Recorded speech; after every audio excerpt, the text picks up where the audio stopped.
માતાજી મિત્રો, રામાધણી બ્લોગમાં બધાનું સ્વાગત છે। તો મિત્રો આપણે આવી ગયા છે ખેતર અને કાલે તો આવી ગયા હતા કપડાની ખરીદી કરવા અને વરાણા પણ ગયા હતા અને મિત્રો આજ તો ખતરનાક પવન છે। જોવા અવાજ આજ તો મારો બહુ હમણાં તો નહીં હોય ક્લિયર, કેમ કે પવન બહુ છે અને વરસાદ પણ આવ્યો હતો। તમારે વરસાદ આવ્યો હતો કે નહોતો આવ્યો અને કયા ગામમાં વરસાદ આવ્યો હતો ને કેટલા વાગે? જો ઘણા બધા ખેડૂતોને બહુ નુકસાન થયું છે। જો અમારા કાકાને તો તમાકુ વાટેલી પડી છે, અમારે જ ખુદને જો અમારે તો ઢોચેલી છે એટલે વાંધો નહીં, પણ બીજા ઘણા બધા ખેડૂતોને ઘઉં તમાકુનું બહુ નુકસાન થયું। જો અમારે જ આ મેણી ઉડી ગયું હતું, એમ કે આ હોય તો કોથળા ભરેલા પડ્યા છે ને છૂટી તમાકુ છે। જો પછી બતાવું તમને।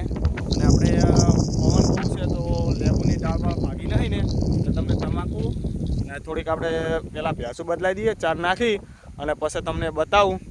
તમાકુનો બગાડ તો બહુ એટલો બધો થયો નહીં, કેમ કે બહુ અતિશય વરસાદ નહીં આવ્યો। હારી બાજુ હતો ઘણો, અમારા ગામ બાજુ ઉત્તરાયણમાં ઓછો આવ્યો કે તમારા ગામમાં બહુ વધારે વરસાદ હતો કે માટે કોઈ નુકસાન બહુ નહીં ને કોમેન્ટ કરજો।